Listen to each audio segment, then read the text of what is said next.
Vamos lá, vamos lá. Então, gente, estou pensando aqui, a gente começar. Vocês receberam o PDF, não sei se deu tempo de vocês darem uma olhada, mas eu te incentivo e te encorajo. O pessoal que está aqui na aula avulsa, a gente pode te encaminhar o PDF depois, né, Karina? Para o pessoal que está aqui hoje de forma avulsa, não está na turma corrente. Mas, assim, eu mandei, né, o PDF para vocês estarem consultando e já lendo alguma coisa, quem pudesse, quem não puder, até a próxima aula vocês têm aí, até o próximo encontro de tutoria, vocês têm aí um tempo, vocês podem pegar esse PDF e esmiuçar. O PDF ele está mais esmiuçado, os assuntos eu conduzi mais. E hoje a gente vai falar sobre eles. Então, você junta a aula de hoje, o PDF, o livro, você e, obviamente, acima de tudo isso, o Espírito Santo, que dá tudo certo, tá? Que ele vai trazendo sabedoria e graça para a gente poder entender, não só entender, mas talvez receber sabedoria e revelação das Escrituras. Né? A Bíblia fala que, em Lucas, que Jesus abriu o entendimento dos apóstolos, quando ele encontrou com eles, né? E logo depois eles receberam o Espírito Santo. Então, quando Cristo ficou 40 dias com eles, foram 40 dias pregando, né, 40 dias ensinando o evangelho do reino para aqueles caras. Foram 40, a gente não tem na Bíblia o compêndio dos 40 dias. Eles não foram escritos. A gente acredita que muita coisa está ali nas cartas, né, deles, dos apóstolos que escreveram algumas cartas.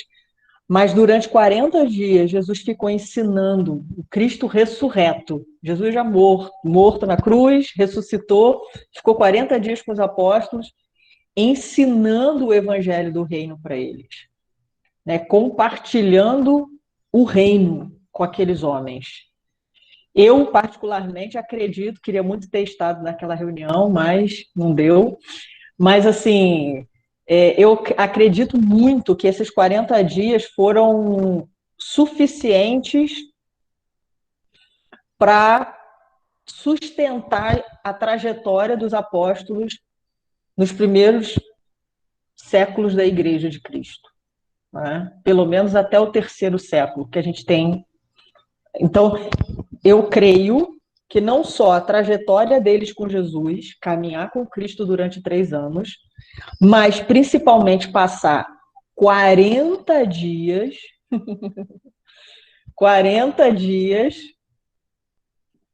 naquele super intensivo do reino com o próprio rei, que eu creio que isso sustentou toda a jornada e a trajetória da igreja nos séculos seguintes. A revelação, aquilo que Jesus passou para aqueles caras. Isso não está na apostila, isso eu estou falando agora, que eu olhei para vocês, isso me veio, me saltou à mente, então aproveita aí. Alguém anota para mim, que nem eu anotei isso em lugar nenhum. Então, por favor, alguém escreve, anota e depois me passa, tá? Então, assim, a gente vai ver essa realidade. Então, por que eu estou falando isso? Ah, está gravando. Karina me lembrou aqui, está gravando. É verdade. A gente entender que essa perspectiva sobre o reino, né? E hoje a gente está, na aula passada a gente falou sobre o Deus do reino, e hoje a gente vai entrar propriamente naquilo que é o reino, né?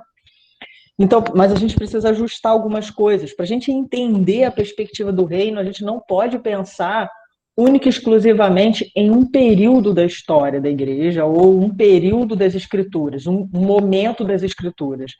De acordo até com o autor do livro que a gente adota esse módulo, que é o Evangelho do Reino, o George Led, ele trabalha a ideia de que o conceito de reino ele está em toda a escritura, de Gênesis a Apocalipse. E aí eu quero conectar isso com o que a gente estudou na última aula, que o plano eterno de Deus envolve a implantação de um reino. Ok?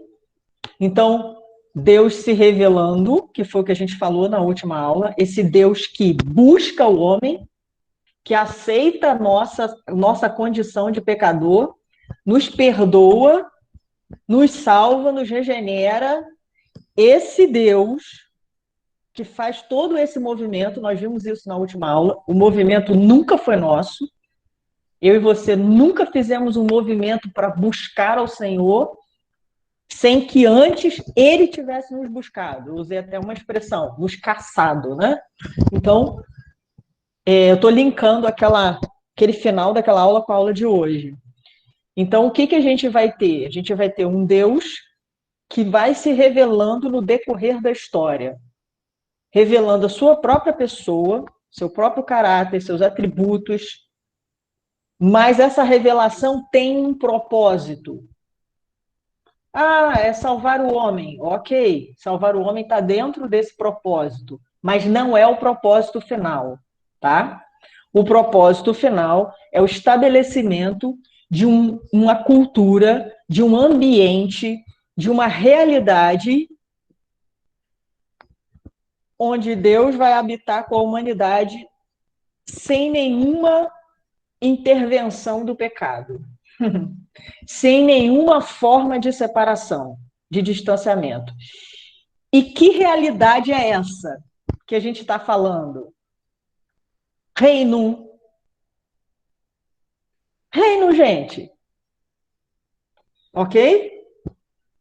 Então, esse Deus que se revela na história, que fez questão de pedagogicamente fazer tudo do jeito que ele fez, ele está, desde sempre, colocando em curso o seu plano eterno e que tem como propósito um reino, a implantação de um reino. De um reino que começa pequeno e que vai tomando e vai crescendo. A gente vai ver isso na aula de hoje, né? Onde que isso está nas escrituras. Mas esse reino que vai crescendo até alcançar a sua plenitude, que vai ser justamente no retorno do Messias, na volta dele, onde ele vai implantar esse reino em todos os âmbitos possíveis, a partir desse tempo, né? Aí a gente tem lá a agenda de Deus dos últimos dias. Tatá, você não está ouvindo? Mais alguém está tendo problema com ouvir? Ou todo mundo está ouvindo? Tá ok? Só para eu saber. Karina, dá um suporte para ela aí, para ver se é alguma coisa, algum problema dela, o que houve ali. Tá. Isso, tá bom. Então, gente, voltando aqui no nosso raciocínio. Então, esse Deus que se revela no seu plano, um plano que envolve a criação do homem e que envolve a remissão dos pecados desse homem que quebrou a relação. Então, eu estou juntando as aulas. E qual é o propósito final desse plano? A completação, nem sei se existe essa palavra, se não existe, eu acabei de criar.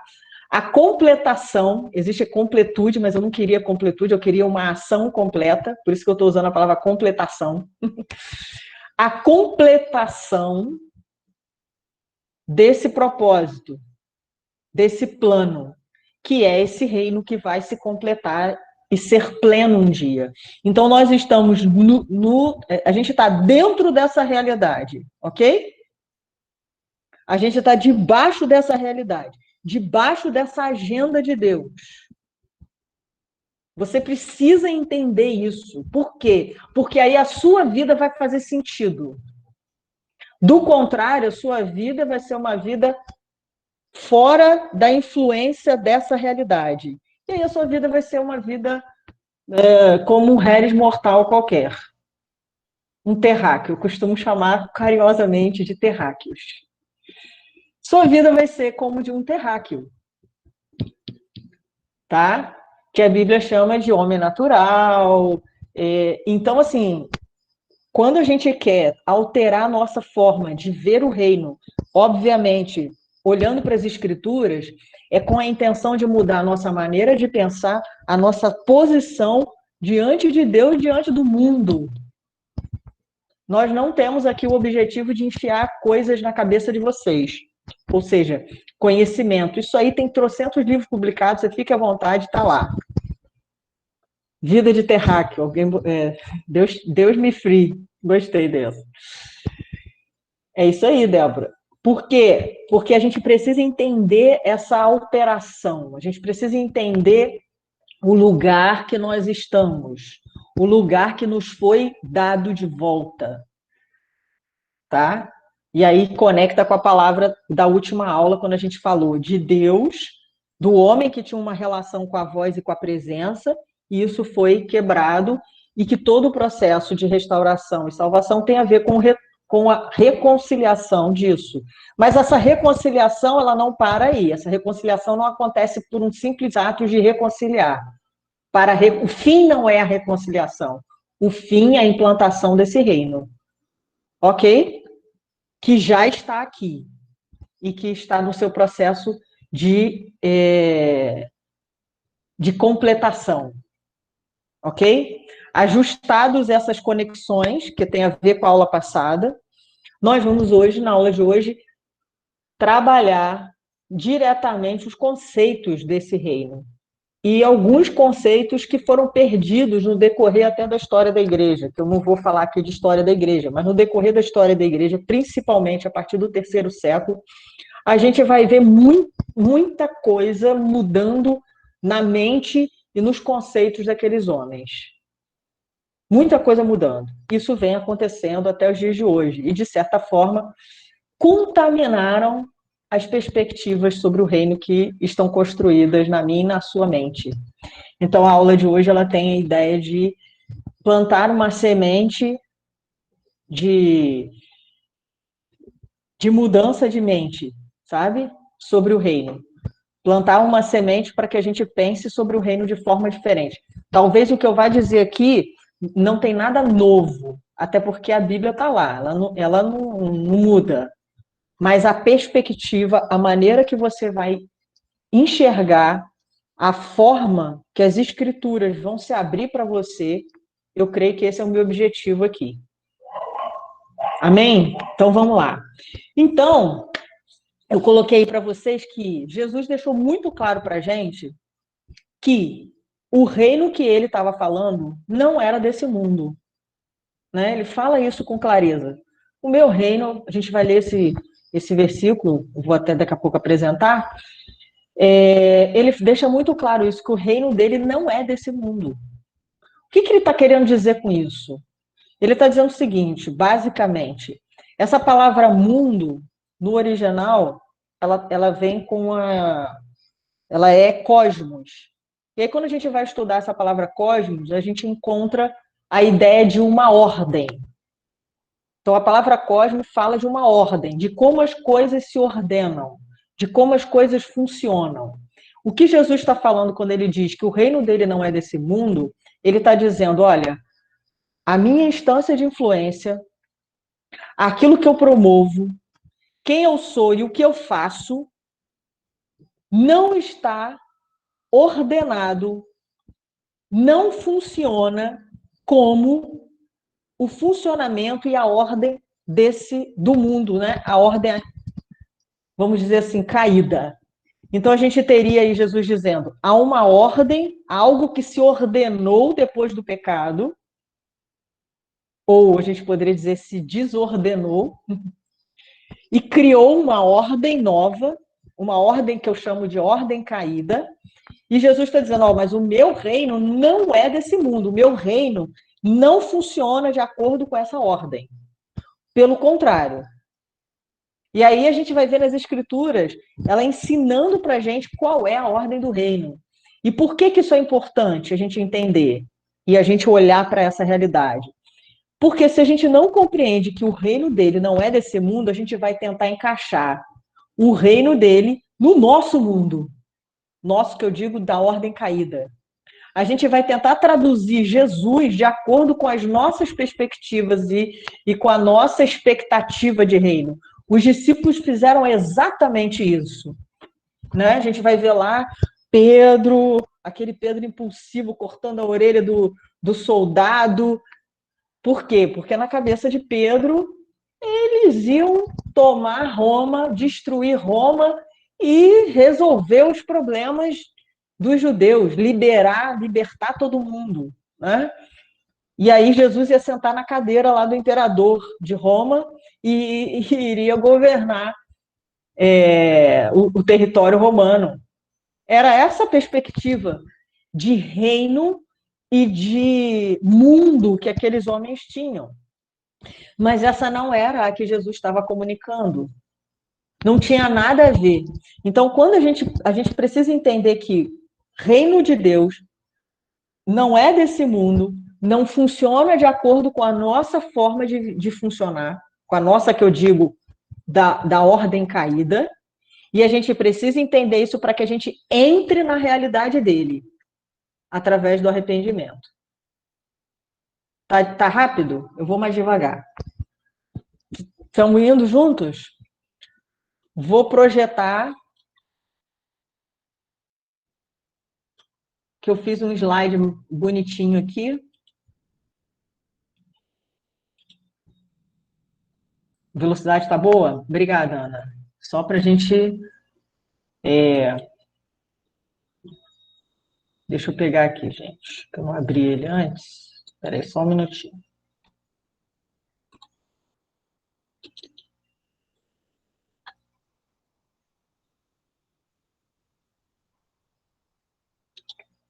Vamos lá.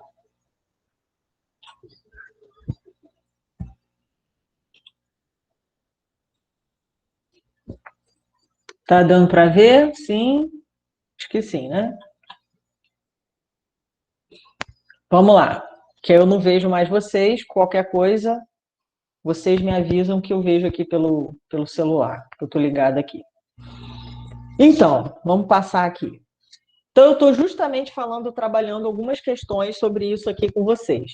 Então, Jesus, ele deixou bem claro que o reino não era desse mundo, e ele trazia esse reino, era um reino de extensão, que eu estou chamando aqui, características de extensão do reino do amor. Então, há um reino onde Pai, Filho e Espírito Santo governam juntos, e, através de Cristo, a extensão desse reinado vai atingindo a terra, vai tocando a terra e se confrontando, não é? Em lados conflituosos, opostos, mas se confrontando, se conflitando com a ordem caída.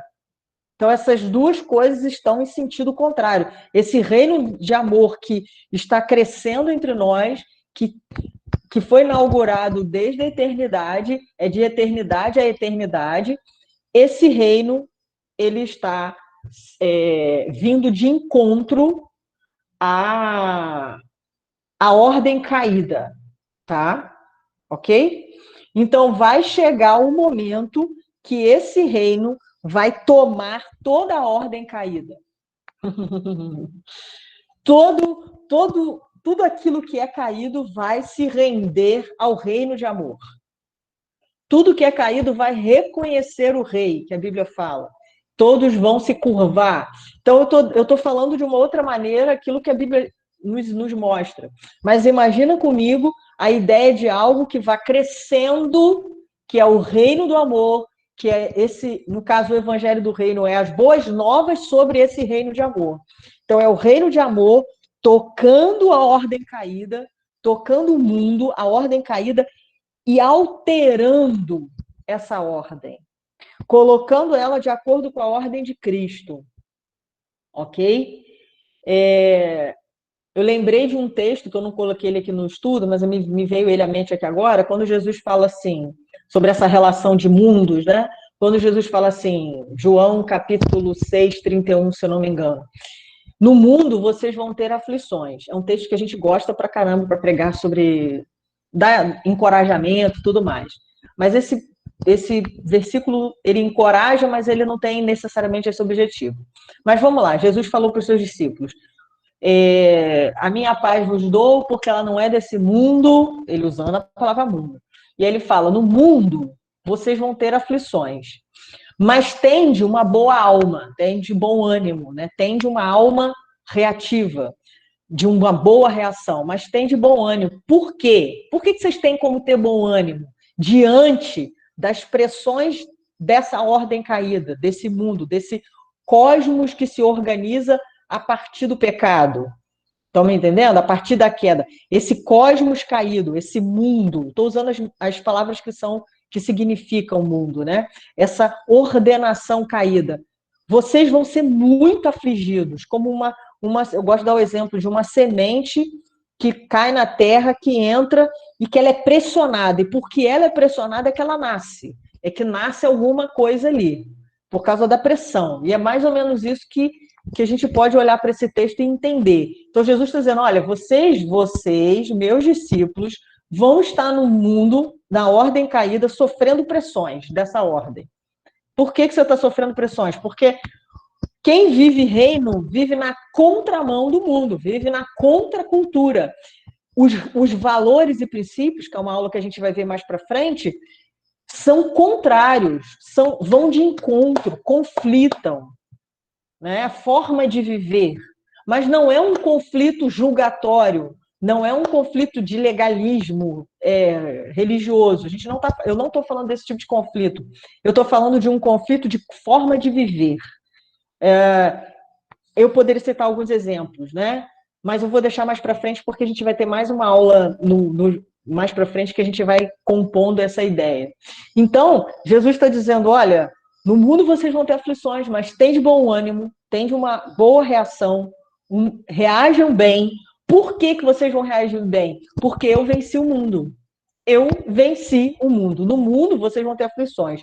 Aí Jesus está dizendo, eu venci essa ordem caída. E eu estou implantando a minha ordem, o meu cosmos, o meu reino, tá? A forma de funcionar, de viver, de pensar, de sentir, de andar, de buscar, de conquistar, de ser dessa ordem de Cristo, dessa ordenação a partir da reconciliação com o Pai.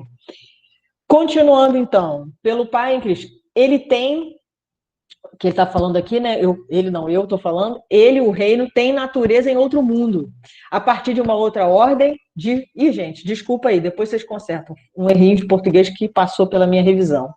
Funcionamento, tá? Funcionamento. O evangelho pregado por Cristo não era qualquer evangelho, mas era o evangelho do reino. E a gente vai ver no texto, na próxima página aqui, o que é isso. Então, ele não estava falando de um evangelho qualquer. O que eu quero dizer com isso? Na época de Jesus, existiam muitos evangelhos. O que é a palavra evangelho? Boas novas. Todo mundo conhece, né, esse significado. Então, na época de Cristo, né, os contemporâneos de Jesus já tinham ouvido falar desse assunto, de boas novas, porque sempre tinha um ou outro falando a respeito do Messias que viria. Tinha um ou outro dizendo que ele era o próprio Messias. Então, isso sempre existiu ali na contemporaneidade de Cristo e tudo mais. Então, existiam vários evangelhos. Existiam boas novas acerca de Deus. Aqueles que defendiam o caminho e etc., em relação a isso. Mas Jesus deixa muito claro aqui, ele finca uma verdade. O evangelho que eu estou aqui, as boas novas que eu estou trazendo, são as boas novas a respeito de um reino. São as boas novas, e aí voltando no que a gente falou, são as boas novas a respeito de um reino de amor que o meu Pai está implantando na terra e me colocou como rei. Então, esse pai que está implantando, não só na Terra, né? Eu falei na Terra, mas na realidade da existência. Essa ordem, esse reino, e eu aqui estou cumprindo ordens dele nessa implantação, nesse processo que ele iniciou de eternidade a eternidade. Então, ele estava falando, eu vim trazer para vocês as boas novas do reino. Eu coloquei aqui, a cruz não é o fim, né? A gente viu isso, eu falei isso na primeira aula, e vou repetir aqui. A cruz, ela não era o propósito dos planos de Deus. A cruz, ela é um dos, talvez a primeira plenitude dos tempos, culmina no sacrifício do Cordeiro para remir todas as coisas. E aí a gente vai ter a segunda plenitude dos tempos, que vai culminar agora não mais no sacrifício do Cordeiro, mas na segunda vinda, onde Cristo, enquanto agora Rei, vai terminar esse processo total de restauração e implantar o seu reino, de uma forma diferente do que ele implantou na primeira plenitude, tá? Então, a cruz não era o fim, mas ela aponta para esse reino. Por quê? Porque ela, é isso que eu estou te falando, dessa primeira plenitude. Eu coloquei aqui, é essencial para a sobrevivência do cristão ter as bases do evangelho do reino bem fundamentado na sua vida e missão na terra. Eu não acredito que dá para ser crente sem estar sustentado pela rocha da revelação do reino. Eu não acredito. Eu posso ser um bom crente, um cara que até frequenta a igreja, vai em encontros e tudo mais, mas viver a partir dessa rocha de revelação, que é o evangelho do reino, aí sim a gente está falando de um genuíno cristão. Assim, aí sim a gente está falando de um discípulo seguidor de Cristo, cristão nesse sentido, tá? Não tô falando cristão no sentido de religião, cristianismo, pertencer a uma religião. Também não estou falando de cristão no sentido evangélico, que está o sentido brasileiro, né, da palavra evangélico, de pertencer a uma denominação, nada disso, ok? Não estou falando disso. Eu estou falando de cristão, um pequeno Cristo, que foi o nome que pela primeira vez foi chamado. Quem era o pequeno Cristo? É aquele imitador de Cristo, aquele cara que vive tendo Cristo como o seu alvo principal. É isso que eu estou chamando a palavra cristão aqui. Então, para mim, ser cristão tem que ter esse fundamento da revelação do que é o Evangelho do Reino, tá? Aí, eu botei o terceiro ponto aqui. Viver o Evangelho do Reino é ser um precursor do que virá. O que eu quero dizer com isso? Quando a gente vive debaixo dessa revelação do reino, do que é o reino, do que ele não é, e por isso a gente vai viver em função daquilo que ele é, nós nos tornamos, e a gente tem essa dimensão do que virá, da glória do porvir, e aí você passa a entender quando o Paulo fala que ele estava ali. Vou usar uma palavra aqui que a gente não gosta muito de falar na igreja, né? Na igreja institucional, não se assuste comigo, mas Paulo estava excitado, né? Ele estava sentindo um gozo ali quando ele falava da glória do porvir, quando ele olhava para essa realidade, quando ele apontava e pensava sobre isso, sobre essa revelação da glória do porvir. Esse cara estava tendo uma perspectiva precursora sobre esse reino completo, que iria se completar, que iria não, que vai se completar. Aleluia, amém. Então ele estava falando exatamente disso quando ele dizia que ele olhava para a glória do porvir. A vida dele tinha um norte. A vida dele apontava, tinha um objetivo, a glória do porvir. Então tudo que ele vivia aqui na Terra, seja sofrimento, provação, perseguição e etc., que Paulo viveu, né? Se tornava lucro para ele, né? A morte era lucro para ele, porque a vida dele, ele estava ali, ó, focado na glória do porvir. Por quê? Porque ele entendia essa função precursora. Então, quando a gente vive, quando a gente compreende e passa a viver debaixo dessa realidade do Evangelho do Reino, nós nos tornamos precursores do que virá. O que é precursor? Aquele que fala antes de algo que está por vir, aquele que vive de acordo com algo que está por vir. Então, o Evangelho do Reino, ele tem uma função, a pregação do Evangelho do Reino tem uma função precursora, de preparar um caminho para a segunda vinda, apontar para o rei que está vindo, tá? E aí os textos que eu usei para falar o que eu falei antes, né? E a boa notícia do reino será anunciada no mundo inteiro como testemunho para toda a humanidade. então virá o fim. Esse é o texto que resume a nossa escola, a escola do reino. E Jesus está dizendo aqui, né, no sermão profético, e a boa notícia do reino, ou seja, oi, tudo bem, estou aqui dando uma boa notícia sobre o reino de amor. Ela vai ser propagada, ela vai ser espalhada pelo mundo inteiro. Na versão original, né, por todas as nações, no original dos originais, da etnia, em todas as etnias, em todos os grupos étnicos. E aqui Jesus já está dizendo, isso vai acontecer. A gente responder, por exemplo, a um chamado para uma outra etnia, se você tem esse chamado, você está correspondendo a essa palavra profética de Jesus. Você está correspondendo a essa palavra que Jesus liberou profeticamente há mais de 2.000 anos atrás. Ele disse, olha, essa boa notícia vai chegar no mundo inteiro. Nós estamos aqui nessa aula porque a boa notícia do reino chegou até nós.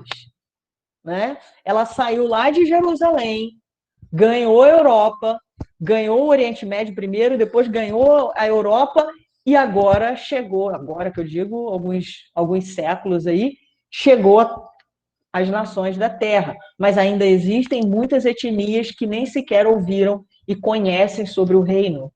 E ele está dizendo, olha, o evangelho do reino, essa boa notícia vai chegar e então virá o fim. Então percebam que Jesus está dando um lugar precursor para o evangelho do reino, para viver o reino, o seu evangelho, como uma preparação para o seu retorno, para o fim. Esse reino que se espalha pela terra, que é como uma semente, né, de mostarda, a gente vai ver aqui, e que ele vai se expandindo. Segundo texto que eu uso, né, para a gente ter esse entendimento. Daí em diante passou Jesus a pregar e a dizer: arrependei-vos, pois está próximo o reino dos céus. E aqui nesse versículo em específico, Jesus está implantando uma condição, uma espécie de condição. E ele falou assim: olha, se arrependam, porque o reino está próximo. Depois, mais para frente, no ensino dele, ele vai dizer: se arrependam, o reino chegou, o reino está aqui. Né? A gente vai ver essa coisa do passado, do futuro e do presente com relação ao reino. Um reino que existiu no passado, existe no presente e existirá no futuro. Então, ele é um reino eterno, justamente por isso, porque ele não se limita a tempos. Então, Jesus está dizendo aqui: se arrependam. Então, ele está dando, vamos pensar assim, a pedra fundamental para entrar no reino. Né? Eu costumo dizer, a pedra fundamental para entrar no reino. Ele está apontando aqui a porta de entrada para o reino. A porta de entrada para o reino é o arrependimento. Mas, Ana, o que é arrependimento? A gente vai, eu acho que eu botei isso mais para frente, se eu não botei, eu falo aqui depois. Mas arrependimento não é a gente lá na frente, num culto, não estou dizendo que isso é ruim ou que desprezando esse ato, super faço isso nas igrejas que eu vou pregar, mas não exatamente é isso. Vou lá na frente, choro, levanto a mão, me arrependi. Foi, acabou. Arrependi. Já estou no reino. Não é isso. As escrituras não apontam, a gente não tem esse entendimento quando a gente vai ler as escrituras. A gente entende que o arrependimento é um ato contínuo. E aí tem um texto, não botei ele aqui, mas anota aí, que ele fala sobre Esaú e diz que Esaú não encontrou o lugar do arrependimento. Depois eu até vejo onde é que está esse texto de cabeça, eu não estou lembrando. Mas Esaú não encontrou o lugar do arrependimento. Ele encontrou o lugar do remorso, ele ficou mal porque ele vendeu lá, trocou o prato de lentilha, né, a primogenitura e tudo mais, mas o texto diz, ele não encontrou o lugar do arrependimento. Então, o arrependimento é um lugar, é uma posição diante da vida.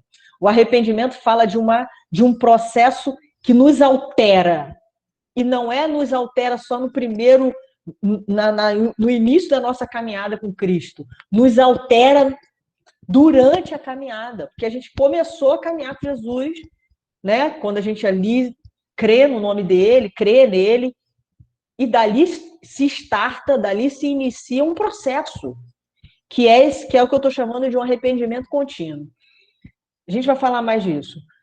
Terceiro texto que eu uso aqui: percorria Jesus toda a Galileia, ensinando nas sinagogas, pregando o evangelho do... Faltou o D ali, gente, desculpa, uns errinhos chatos. O evangelho do reino.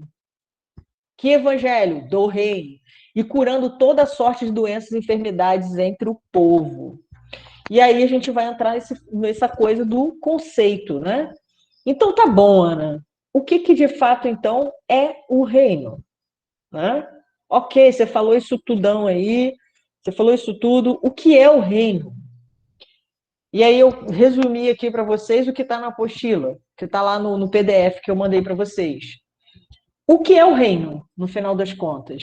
O que a gente pode dizer? Eu já disse aqui várias coisas sobre, já citei aqui vários para vocês.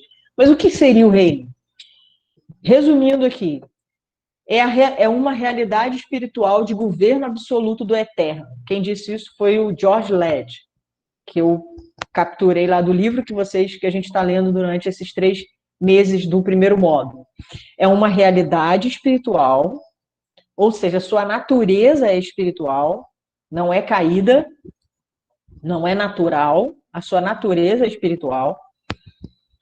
É uma realidade espiritual, então ele está falando de uma realidade, não de um lugar, de uma coisa, mas de uma realidade, de algo que toma tudo. De uma realidade espiritual de governo absoluto do eterno. Então, o reino é essa realidade de governo absoluto do eterno. Por isso que eu falei para vocês que esse reino ele está num processo, Deus está num processo de tomada desse governo absoluto. E ele startou essa tomada de governo absoluto no coração do homem, a gente vai ver aqui. É o governo absoluto de um rei, ou seja, não há nada fora do seu domínio. Tudo que existe está debaixo da influência do reinado desse rei.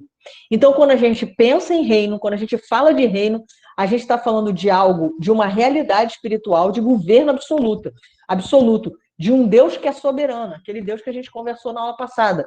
Esse Deus que governa tudo. Não tem nada, não tem um milímetro sequer da existência que possa estar fora do domínio e do governo de Deus.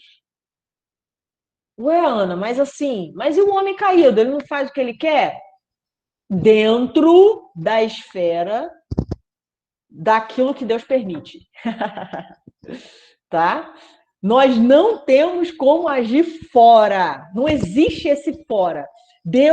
Pensa que é porque eu não queria criar essa ideia de algo limitado, mas pensa nesse Deus absoluto que governa sobre todas as coisas, criadas e não criadas. Tudo está nele. Porque ele é um ser eterno. Ele é um ser que transcende a toda a ordem da física. Tá? Então, esse é Deus. Esse é Yahvé, né? Vamos chamar o nome Yahweh, né? Esse é ele. A existência de todas as coisas está debaixo desse absoluto, desse Deus soberano, desse Deus absoluto. Está tudo ali. Bem e mal, pecado, santidade, eu, você, seu filho, seu neto, seu tataravô, e assim vai. Tudo está debaixo desse governo absoluto de Deus. Ana, então Deus, o homem que pecou está debaixo do governo absoluto de Deus? Sim, ele está debaixo do governo absoluto de Deus. Só que esse homem, Deus deu ao homem o que eu chamo de possibilidade de negá-lo. Deus deu ao homem algo. Deus disse assim: homem, eu não quero que você seja um robô. Eu quero me relacionar com você. Então eu vou te dar a possibilidade de me negar. Né? E eu vou falar por que isso. Então Deus dá ao homem essa possibilidade de negá-lo. Mas quando o homem peca, nega a Deus, enfim, ele não está fora, em algum lugar, fora do domínio do reino, do domínio de Deus, do seu trono, do seu absoluto. Ele não está, gente. Não creia nisso. Porque senão a gente vai pensar que existe algo que não está debaixo de Deus, do controle de Deus. Isso é uma mentira. Tá? A gente falou isso na aula passada, esse plano que está acima. Então não tem nada que esteja fora, fora dessa realidade, tá? De governo de Deus. Até mesmo o homem caído, ele está debaixo disso. Eu dou um exemplo para vocês entenderem essa dinâmica, isso que eu estou falando aqui, que pode parecer algo muito distante, muito abstrato. A questão de uma criança, a relação do pai, da mãe, enfim, com uma criança. Você pensa numa criança que ela tem 2 anos de idade, sei lá, entre 1 ano e 2 anos de idade. Essa criança tem liberdade total sobre tudo que existe? Ela consegue dirigir um carro, ela consegue trabalhar, sei lá, ela consegue sair de casa, ir na padaria e etc. Não, óbvio que não, claro que não. Uma criança de 1 ano a 2 anos, ela tem uma realidade de vida que está limitada à realidade dos seus pais, né? A realidade, a família, aquele ambiente que lhe é mais próximo. Ela não tem como alcançar tudo da vida. Ela não tem como alcançar a realidade total da vida. Ela não alcança isso ainda. Cognitivamente, psicologicamente, né, a gente pode dizer, essa criança não consegue ainda fazer isso. Então, ela está restrita a uma realidade que lhe foi dada, que é aquela da relação com seus pais, aos seus brinquedinhos. Então, ela consegue pegar o brinquedo, né? Mas ela não vai pegar um carro e vai dirigir. Então, o que eu quero dizer com isso? Que a humanidade é como se ela fosse essa criança que está debaixo do governo de Deus, os pais, né? Que esses que têm um entendimento total, né? Da realidade que a gente tem. Deus como sendo aquele que tem o entendimento de todas as coisas. E a gente, humanidade, como essa criança de 1 ano e 2 anos, que vive dentro de um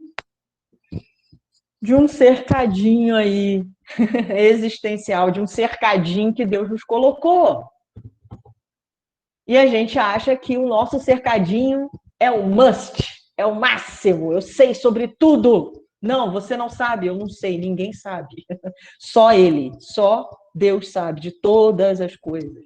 Então não se frustre, um recadinho da Ana, não se frustre quando você não ficar impotente, frustrado diante de alguma coisa. Faz parte, meu amor. Você vive um cercadinho, você não pode todas as coisas, como seu pai. Um dia poderemos. E aí é o que eu creio, né? Aí é viagem. Um dia a gente vai ver a realidade como Deus vê, mas ainda não. A nossa realidade é parcial. Então eu coloquei aqui para vocês: nos céus estabeleceu o Senhor o seu trono, e o seu reino domina sobre tudo. Nos céus estabeleceu o Senhor o seu trono. O que é céu aqui? O que a gente pode dizer que é céu? O lugar de domínio absoluto de Deus, do eterno, e que é reino. Então, venha o teu reino, seja. Lembra? Eu não uso esse texto aqui, porque eu uso ele no outro momento da aula sobre o reino, mas vamos antecipar ele. Venha o teu reino. Vem de onde? Vem da realidade onde ele tudo governa, nos céus. E que ele vai vir e sujeitar todas as coisas que não saíram do seu governo, mas saíram debaixo da sua influência direta. Uma diferençazinha que eu vou falar mais à frente. Porque o reino de Deus não é comida nem bebida, mas o que é então? Justiça, paz e alegria no Espírito Santo. Justiça, paz, alegria. Justiça no Espírito Santo, paz no Espírito Santo, alegria no Espírito Santo. Espírito Santo, que é o penhor da nossa herança, que é aquele que sustenta a herança. Que herança? A herança do reino. Alô? Né? A herança do reino. Então, o Espírito Santo é aquele penhor, é a garantia da sustentação dessa herança? Justiça, paz, alegria. No Espírito Santo. Justiça, paz, alegria. A gente poderia ficar aqui mais um pouquinho só falando o que é justiça, o que é paz, o que é alegria. Mas essa tríade que compõe o reino, que é o reino. Justiça, paz, alegria.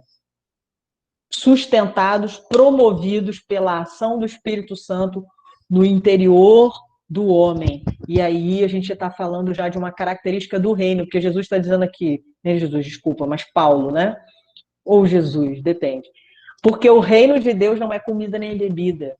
Estava tendo em Romanos ali uma discussão sobre bebe, come, é consagrado, não é? Estava tendo uma discussão dessas que a gente gosta pra caramba de fazer nas igrejas normalmente, né? E Paulo chega e fala, porque o reino de Deus não é comida nem bebida, mas é justiça, paz e alegria no Espírito Santo. Então, ele estava dizendo, ei, acorda, o reino de Deus não é desse mundo, ele não funciona de acordo com os preceitos desse mundo. Ele funciona de outra maneira, ele funciona à base da justiça, da paz e da alegria no Espírito Santo. Enfim, não vou me alongar mais, senão a gente fica só nesse texto. E eu coloquei para vocês aí, etimologia da palavra reino. A posição, qualidade, estado ou atribuições de um rei. Autoridade real, domínio, eu quero que você grave essa palavra, domínio. Monarquia, são palavras que estão relacionadas a essa palavra reino. Realeza, o sentido primário, tanto da palavra hebraica, malku, do Antigo Testamento, como da grega basileia, então a gente vai encontrar no Antigo Testamento essa palavra para falar sobre reino, malkum, e no Novo Testamento a gente vai encontrar a palavra basileia. As duas palavras são palavras etimológicas, né? Estão relacionadas à palavra reino. É a posição, autoridade e soberania exercida por um rei. Então, há um rei que exerce autoridade e soberania. Então, essa extensão do exercício da sua autoridade, da sua soberania, é o que a gente chama de reino. O reino é, acima de tudo, a autoridade para governar. Autoridade para governar. A soberania do rei sobre um território, sobre os seus súditos. Né? E aí eu coloco aqui do lado, que eu falei para vocês, ó, pega a palavra domínio, grifa aí a palavra domínio. Então a gente está falando de um lugar de domínio. Então, quando a gente fala de reino, da extensão do reino, a gente está falando de um lugar de domínio, de algo que está sujeito ao quê? Ao rei, de algo que está sujeito às direções de um rei, tá? Do governo, da autoridade e do domínio de um rei, de um território que ele governa, de um território que ele reina. E aí eu vou já entrar num ponto aqui, né? Colossenses capítulo 1, 3, diz assim, e nos tirou do império das trevas e nos transportou para o reino do Filho do seu amor. Quando eu pego esse texto aqui, ele é muito interessante porque Paulo faz questão, gente, de falar dessas duas palavras. Ele não usa a mesma palavra. Tem algumas traduções da Bíblia que elas repetiram, elas botam, e nos tirou do reino das trevas e nos transportou para o reino do Filho do seu amor. Só que não foi o que Paulo escreveu, tá? Paulo não escreveu a mesma palavra para as duas descrições. Ele escreveu império e escreveu reino. Ele literalmente escreveu palavras diferentes. Uma que se referia ao conceito e à ideia de império, e uma outra que se referia ao conceito e à ideia de reino. Ele fez questão de distinguir essas naturezas de domínio, tá? Então a gente tem aí um tipo de governo que se chama império, um tipo de forma de dominação e um outro tipo de forma de governo que se chama reino, que tem uma outra maneira de dominar, tá? E aí ele está dizendo, olha, nós fomos tirados do império das trevas, ou seja, vamos traduzir aqui, nós fomos tirados debaixo do domínio, da influência, da autoridade de um império e fomos transportados. Olha, essa palavra tirar e transportar, gente, elas têm uma força no original. Tirar é como se fosse algo que foi arrancado. Então a gente poderia dizer assim, e fomos arrancados de debaixo do império das trevas. Aleluia! Eu viajo, gente, eu me empolgo, tá? Eu e você, que não vivemos debaixo da influência, da autoridade e do governo da ordem caída desse mundo, nós fomos arrancados debaixo do domínio do império das trevas, debaixo do domínio daquilo que é da ordem caída. Nós fomos arrancados, tirados e transportados. Nós fomos tirados, arrancados e transportados para o reino do Filho do seu amor. Ou seja, para estar debaixo do governo, da autoridade, da influência do reino do Filho do seu amor. Uau, eu viajo aqui porque o que quer dizer reino do Filho do seu amor?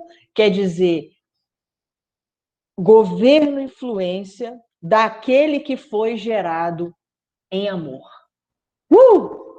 Então, vou repetir. Governo, autoridade. Então, a gente foi tirado do governo, da autoridade e da influência das trevas, transportados para debaixo da autoridade, do domínio e do reino do Filho do seu amor, do reino daquele filho, fala, aquele que foi gerado do seu amor. Do amor de quem? Ele está se referindo a quem? Ele está se referindo ao Abba Pai. Ele está se referindo ao Deus de amor, a esse reino de amor que a gente está falando aqui. Então ele está dizendo, vocês foram transportados, vocês foram arrancados debaixo desse domínio. Esse é o seu lugar existencial. Esse é o seu lugar para viver, cara. Você não foi chamado para viver debaixo da influência das trevas, seja mental, seja espiritual, seja social, cultural. Não, não, não, não. Eu e você, nós fomos arrancados. Nós não estamos mais debaixo do domínio do império. E aí eu coloquei aqui para vocês, né, essa diferença entre reino e império. Por quê? Porque esse amor desse pai, esse reino de amor, ele se manifesta, eu botei aqui um ponto aqui, através de um amor sacrificial, né, que foi o amor de Cristo, primeiro do pai que deu o filho, né, para morrer. Então esse reino, esse domínio não se faz, eu botei até aqui embaixo, eu vou até botar aqui, né? Não é um domínio por imposição, que é o domínio do império. O domínio por imposição, que aí eu botei escravos do pecado. O homem que é escravo do pecado, ele não é livre. Isso é uma mentira. Ele não é livre. Pelo contrário, ele está preso. Ele está aprisionado a servir os seus próprios anseios sem ter limites. A servir as demandas e os anseios do seu corpo, e os anseios da sua mente. Esse homem está sujeito, ele é escravo dos seus próprios anseios, ok? E Jesus está dizendo aqui, olha, vocês não estão mais nesse lugar, vocês foram arrancados desse lugar. O seu homem interior não está mais nessa posição, acorda. Você está em outra posição. Você está na posição de domínio e autoridade de um reino do Filho do seu amor, de um amor sacrificial. E aí ele vai dizer, eu botei aqui, né? Domínio por rendição. O reino de Cristo não é um reino por imposição, mas é por rendição. Eu me rendo a esse rei, eu me prostro a esse rei, eu voluntariamente, entre aspas, mas assim, eu preciso ter essa reação, essa resposta de rendição, tá? E aí eu saio da condição de escravo do pecado para a condição de escravo de quem? De Cristo. Que escravidão é essa? Não é uma escravidão por imposição, que é a escravidão do pecado. É um outro tipo de escravidão, tá? Vou abrir aqui é porque a aula passa muito rápido a hora, eu não posso entrar. Mas, assim, quando a gente fala de escravo de Cristo, a gente pode usar como exemplo o servo que a gente chama no Antigo Testamento. Existiam várias condições de servo. Então, a gente tinha o que eles chamavam de servo da orelha furada. Você já deve ter ouvido falar disso. Teve uma época que estava se falando muito disso. O servo da orelha furada. Que é o servo da orelha furada? Era aquele servo que servia, né, um senhor, e num determinado tempo, né, esse senhor decidia liberar esse servo, decidia que esse servo podia seguir o caminho dele e falar: olha, chegou o seu tempo, você não precisa mais me servir, vai viver sua vida. E esse servo, mesmo tendo a sua liberdade para viver a sua vida, não estar mais debaixo daquele senhor, né, por uma questão da época lá que ele tinha que estar, uma obrigação, ele escolhe permanecer como servo desse senhor. Então ele chega e diz: não, eu não vou embora, eu quero continuar seu servo. E aí, como que eles diferenciavam esse servo do servo que era o obrigatório, vamos dizer assim, que estava ali porque tinha que permanecer e cumprir lá o tempo? Eles furavam, a orelha desse servo era furada. Então, todos eles que andavam na rua e que tinham um furo na orelha eram aqueles que puderam viver do jeito que queriam, viver livremente, mas escolheram se sujeitar ao seu Senhor. Então, quando a gente fala de escravidão de Cristo, a gente está falando disso, de um tipo de gente que podia dar vazão aos seus anseios, aos seus desejos, podia viver como quisesse, mas ele escolheu voluntariamente se render e se sujeitar ao senhorio dele. Uau! Vou passar para o próximo, senão a gente não sai daqui hoje. Outra composição, vamos dizer assim, desse reino. A gente tem a garantia de uma herança, tá? Jesus, em Mateus 25, de 31 a 46, não vai dar tempo de a gente ler, ele fala do grande dia, de um grande julgamento, né?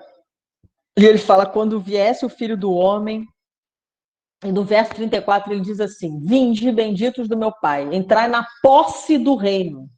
Então percebam, vai existir um tempo, por enquanto nós estamos debaixo da influência, mas vai chegar um tempo que é nesse dia, desse grande julgamento, que nós, os filhos do reino, vamos entrar na posse do reino.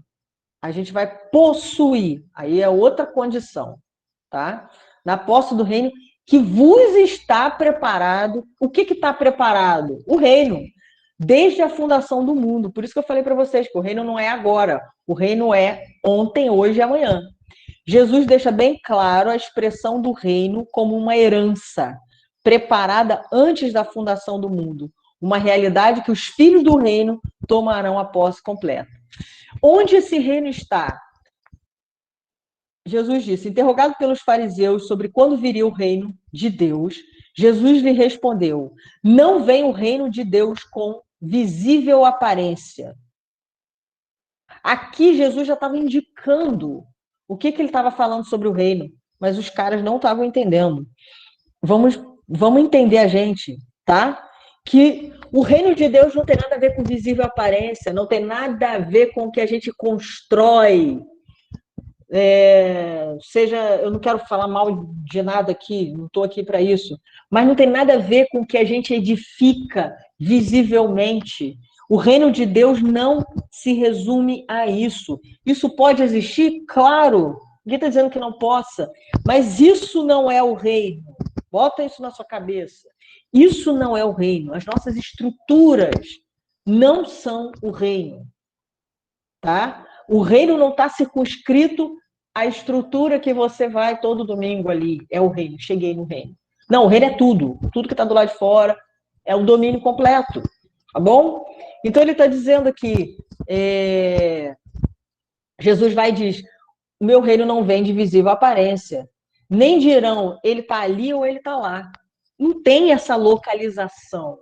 Ele vira e termina aqui para mim a frase, porque o reino de Deus está dentro de vós. E aí Jesus deixa bem claro o lugar de domínio do seu reinado, o território sobre o qual ele exerce e quer exercer influência, e é aí que está o resgate, tá? Esse é o lugar de resgate, de resgatar esse domínio, de resgatar essa influência. Tá? Eu botei aqui, a habitação de Deus é no coração do homem, né? Não é em templos feitos por mãos humanas. A casa de Deus não é a pedra, a casa de Deus é o domínio do meu e do seu coração e do nosso coração coletivo, devotos para ele, tá?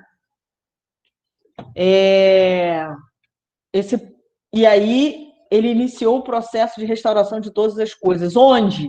No coração do homem, no homem interior, nesse reino que está dentro de vocês. Era isso que Jesus está falando. Ou seja, quando ele diz o reino está dentro de vocês, ele está dizendo o meu domínio, a minha influência, o meu governo começou dentro de você, no homem interior. Não é do lado de fora. Do lado de fora vai ser uma expressão, tá? Mas a primeira vinda de Cristo foi para inaugurar esse reino dentro do homem.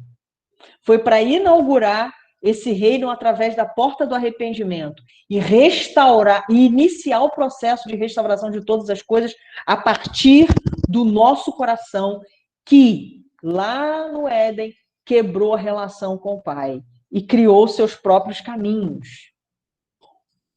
O lugar de domínio do seu reinado é o nosso interior, tá? Vou continuar porque isso aqui eu acabei de falar. Bom, o reino é como?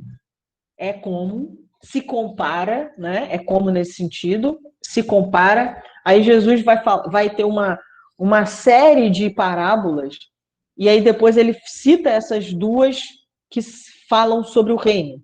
E ele diz, o reino é como? Uma semente de mostarda e como fermento. Lembra que eu falei dessa coisa que se expande? Então, que começa, né, antes da fundação do mundo, mas eu quero dizer, no coração do homem, num processo de restauração do homem interior, dentro de nós, é o território que ele starta esse domínio, e ele começa, e ele vai se estendendo, se estendendo. Então, como a mostarda, não sei se vocês já viram, a semente de mostarda, ela é mínima, ela é muito pequenininha. Mas a árvore de mostarda, eu tive o prazer de conhecer uma árvore de mostarda, ela é frondosa, ela é enorme. Você olha para a semente, olha para a árvore e fala assim, não é possível.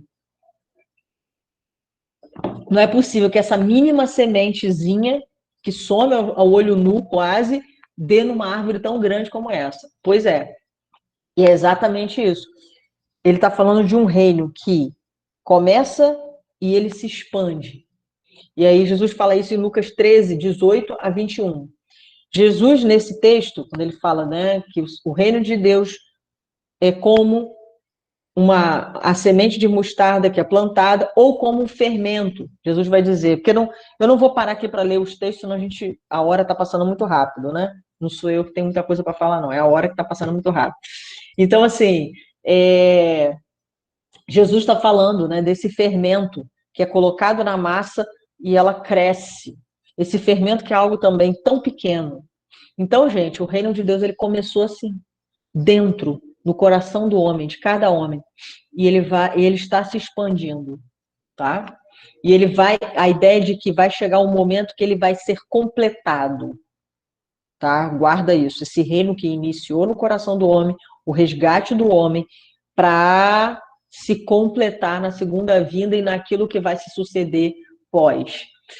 Não é desse mundo. Jesus fala, eu já falei isso aqui, né? Eu vou adiantar porque eu falei dessa parte aqui já. Como vimos, aí agora eu vou citar o George Led do livro que você está lendo.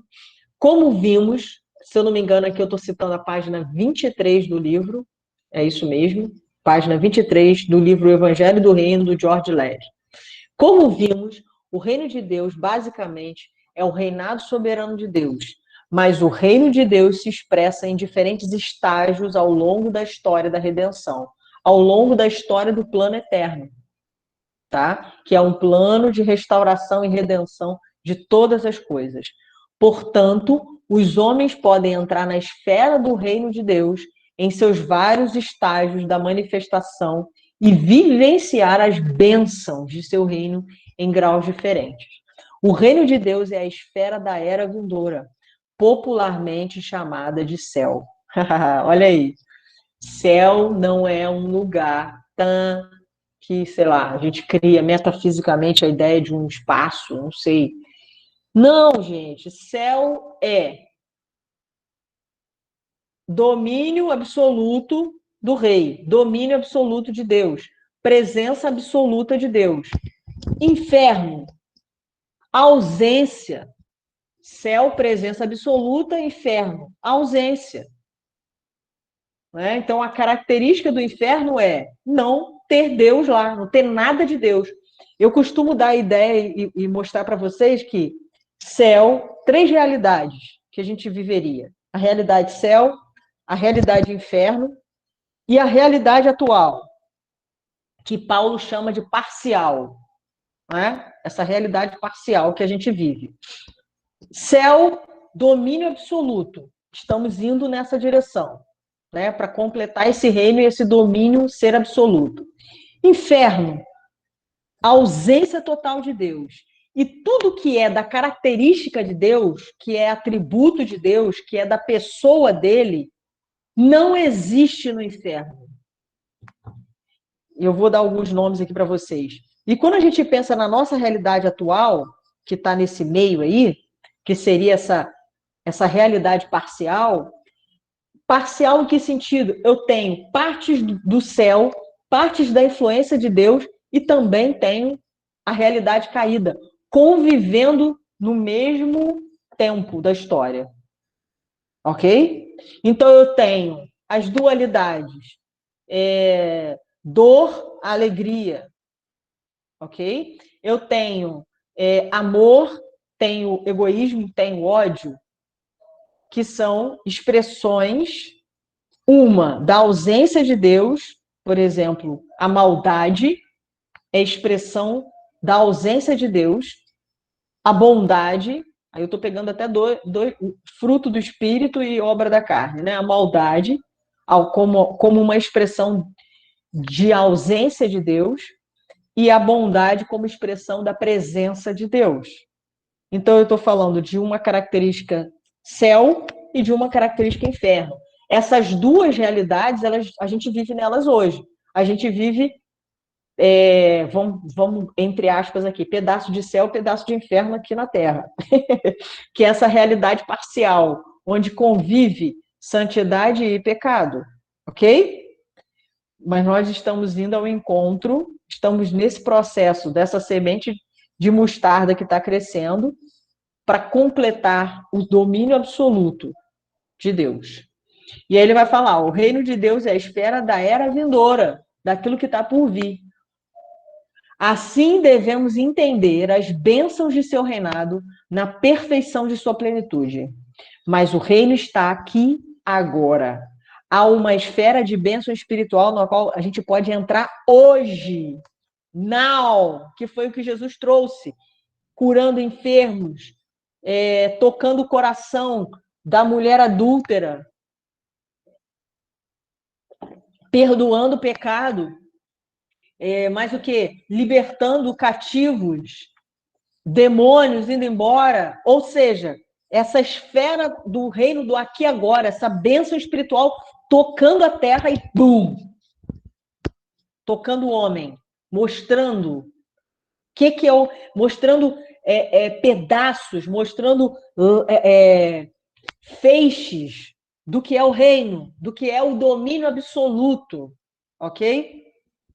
E ele fala, na qual a gente pode entrar hoje e usufruir, ainda em parte. Lembra que a gente está na era parcial. Mas, em realidade, as bênçãos do reino de Deus, a gente pode.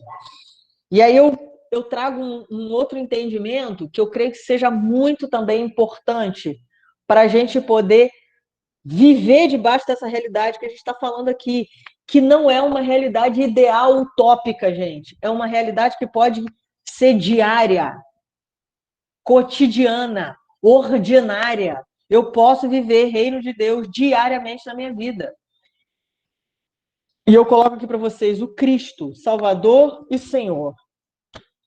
Tem uma citação que eu coloquei depois que eu salvei o PDF de vocês. Então, essa citação do N.T. Wright não está no seu PDF.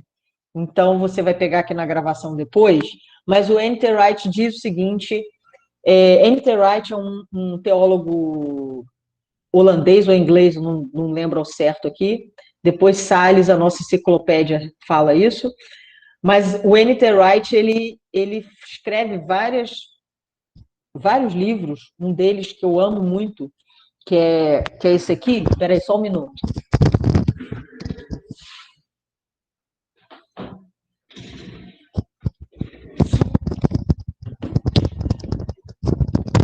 Surpreendido pela Esperança. Eu vou deixar aqui depois a indicação, para você que ainda não leu, não conhece, né? Ele diz assim: o que cremos sobre a vida após a morte afeta diretamente o que cremos sobre a vida antes da morte. Então, N.T. Wright vai falar sobre a ressurreição, sobre a esperança da ressurreição. Fica a indicação desse teólogo, me inspiro bastante nele. Ele diz o seguinte: portanto, a salvação não é ir para o céu. Essa ideia que a gente tem. Vou ser salvo e vou para o céu. Mas é ser ressuscitado. Então, a salvação aponta para isso. Não aponta para eu ir para um lugar, estou esperando aqui um dia que eu vou para o céu. Falei para vocês na aula passada, a eternidade já começou desde o dia que você conheceu Jesus e conheceu Deus. Desde o dia que ele foi ao seu encontro e te resgatou, tá? Né? Ele veio ao encontro da humanidade, ele foi ao seu encontro pessoalmente, lá no profundo do seu ser. Desde esse dia, você já vive eternidade. Eu e você já vivemos eternidade. Céu é só uma questão de tempo na agenda de Deus. Não é tempo cronológico do homem. A administração do que Deus está fazendo. Vai chegar o dia dessa plenitude que a gente viu ali, desse reino pleno, que é o que a gente poderia chamar de céu. Mas, ele vai dizer, não é ir para o céu. Então, a salvação é ser ressuscitado para a vida no novo céu e na nova terra de Deus, que a Bíblia aponta e fala, Apocalipse, né? Que no novo céu e nova terra virá. E ele vai restaurar todas as coisas. Não vai pegar fogo, não vai explodir. Vai ser restaurada todas as coisas. Porque um novo céu e nova terra, uma nova realidade, vai transformar tudo. Você está esperando por isso? Eu tô, cara. Desculpa, eu tô ansiosamente. Ai, cada dia que o mundo entra para o pecado, né? Para perdição, para perversão do seu pecado, o homem, o ímpio, né? A impiedade do homem, cada dia que ela cresce, em nós, os filhos do reino, vai crescer um clamor por santidade, vai crescer, isso que a Bíblia fala, vai crescer um anseio pela volta de Cristo, vai crescer em nós um anseio para viver vida de ressuscitado. Desculpa, parece que eu estou pregando, né? Nem dando aula, mas é porque realmente isso me toca e me inflama, né? Essa realidade. Ele diz assim, olha, dentro dessa ideia que eu quero transmitir para vocês aqui de Cristo Salvador e Senhor, essas dimensões do Cristo, do que ele veio fazer, tá? Eu sou o Senhor e fora de mim não há Salvador. Então, essas palavras, brava, Senhor, Salvador. Se com a tua boca confessares Jesus como Senhor e em teu coração creres que Deus o ressuscitou dentre os mortos, você vai ser salvo. Então, ele está dizendo essas duas dimensões da ação de Cristo.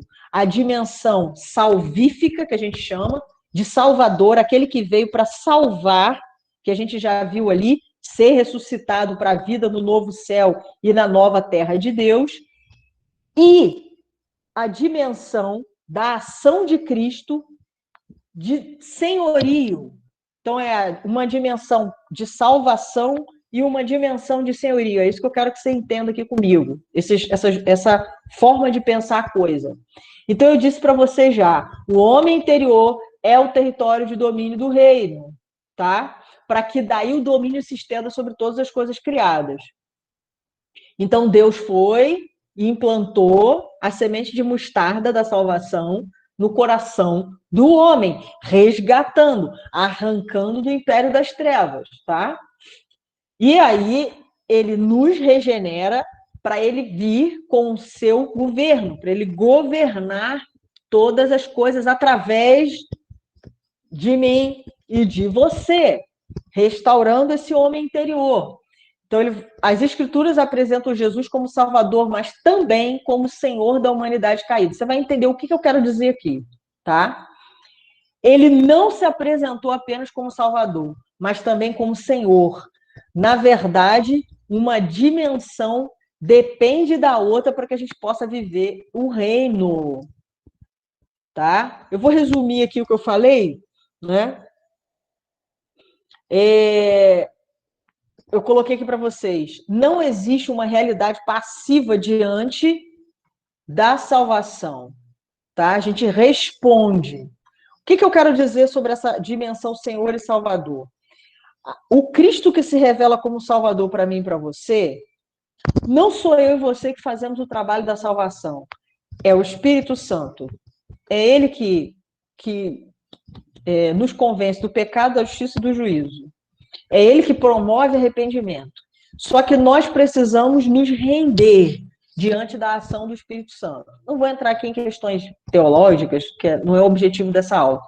Mas ele age no nosso homem interior através do arrependimento. O arrependimento é uma resposta a essa ação do próprio Espírito.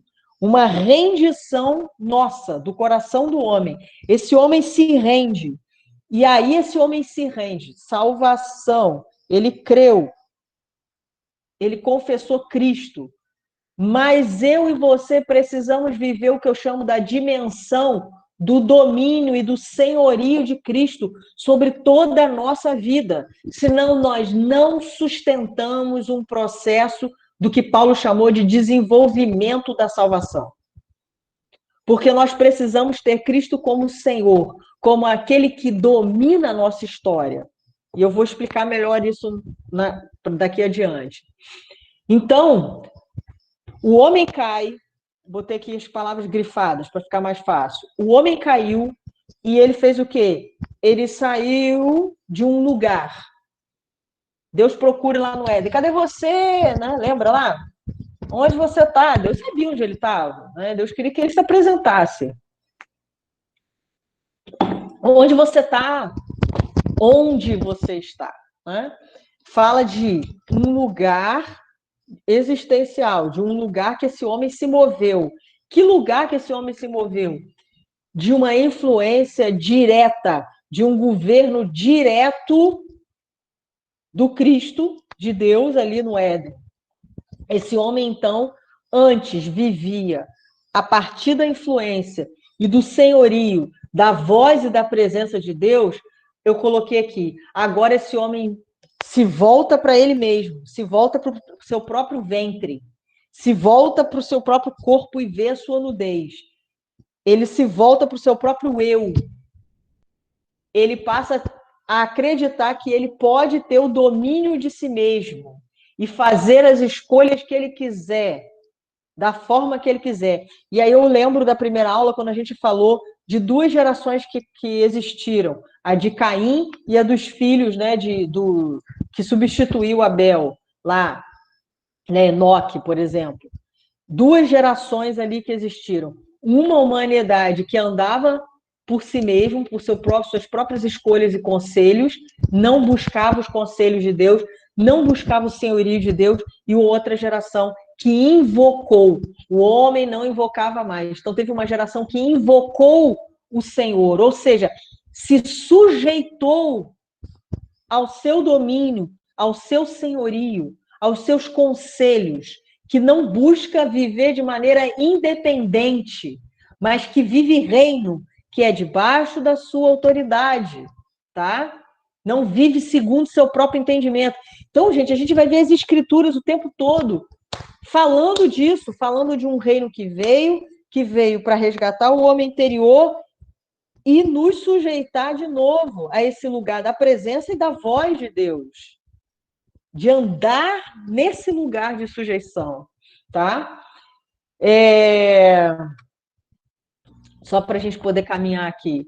Então, o que a gente tem de problema com essa coisa, né? Que a gente separa muitas vezes a salvação desse senhorio. Quantas e quantas pessoas querem o Cristo Salvador, querem os benefícios da salvação, ir para o céu, alcançar um terreninho lá no céu, um cafofo lá no céu, mas não querem viver vidas constantes de arrependimento, vida de sujeição à vontade de Deus, porque é difícil.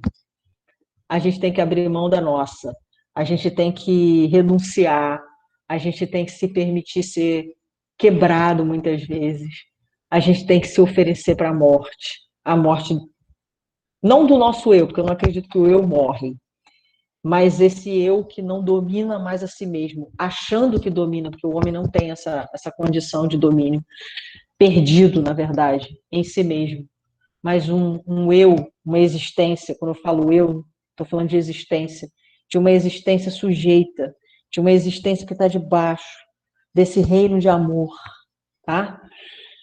E aí a gente promove, muitas vezes, essa esquizofrenia, vamos chamar, essa divisão, né? De uma vida dividida. Parece que existe uma vida santa, santificada, sei lá, e uma vida secular. Aí a gente fala, eu tenho uma vida secular, como se o domínio do reino e de Cristo não pudesse estar nessa vida que a gente chama de secular. Não, eu tenho uma vida que eu vou para a igreja, e lá eu estou debaixo do reino, me conecto com Deus, mas o resto da minha vida, de segunda a sexta-feira, é vida secular, né? É a vida lá fora. Às vezes até o cara nem é eu chamo de um pecador inveterado, né? Que peca, peca, peca, peca, como um homem caído. Mas é uma pessoa que vive uma vida sem o conselho de Deus, né? O bom crente, o que eu chamo de um bom crente? Não estou querendo falar mal de crente, de jeito nenhum, eu sou crente também. Mas eu digo assim, aquele cara que a vida dele vai se reúne em alguma igreja local e segue a vida. Deus, para ele, é aquele sujeito que está lá na igreja e ele vai lá falar com Deus. O resto da vida dele, zero. Deus não existe. Sei lá quem é Deus. Deus está lá. Domingo que vem eu encontro com ele de novo.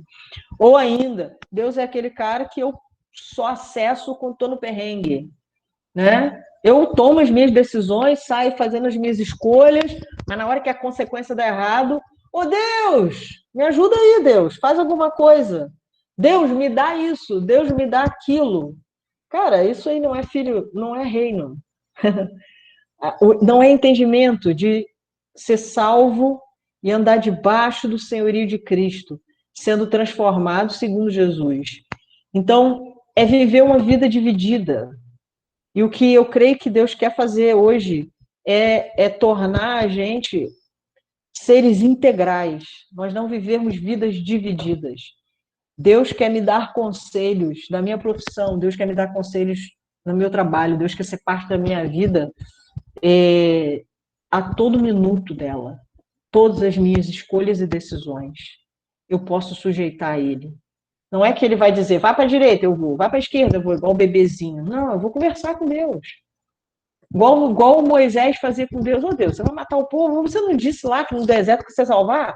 Então Moisés conversava, tinha uma amizade, um relacionamento, que ele falava, ele podia dizer, ele podia intervir, meio que quase, não vou ser herética aqui, mas quase que intervir na vontade de Deus. Porque Deus chegou uma hora e falou assim, eu não aguento mais esse povo, mata todo mundo.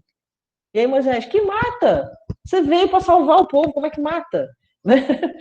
Então, assim, teve essa conversa lá em Êxodo de Moisés com Deus, e Não foi nem Êxodo, acho que foi Levítico.